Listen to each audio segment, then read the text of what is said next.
আসসালামু আলাইকুম ওরহমতুল্লাহি ওবারাকাতুহু। সম্মানিত দেশ বিদেশের ভাই বন্ধুরা, আজকে পবিত্র শুক্রবার দিন আমার হাফেজ সাহেবকে অনেক দিন পর পেয়েছি। আজকে একসাথে জুম্মা আদায় করব এবং এখানে আমার চাচা আছেন।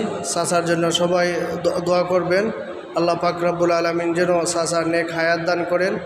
আমরা যেন সুন্দরভাবে আমরা কি করতে পারি, আমরা জীবনযাপন করতে পারি ইমানের সাথে, যাতে আল্লাহ দুনিয়ার মধ্যে রাখুন। সবাই আমাদের জন্য দোয়া করবেন। আজকে বা জিলকদের শেষের দিকে আল্লাহ পাক রব্বুল আলামিন যেন আমাদেরকে কবুল করেন। আমরা যেন সঠিকভাবে 5 ওয়াক্ত জামাতের সাথে নামাজ আদায় করতে পারি। আল্লাহ পাক রব্বুল আলামিন আমাদেরকে তৌফিক দিতে। সবাই আমাদের জন্য দোয়া করবেন, আমিন। আসসালামু আলাইকুম ওয়া রাহমাতুল্লাহি ওয়া বারাকাতুহু।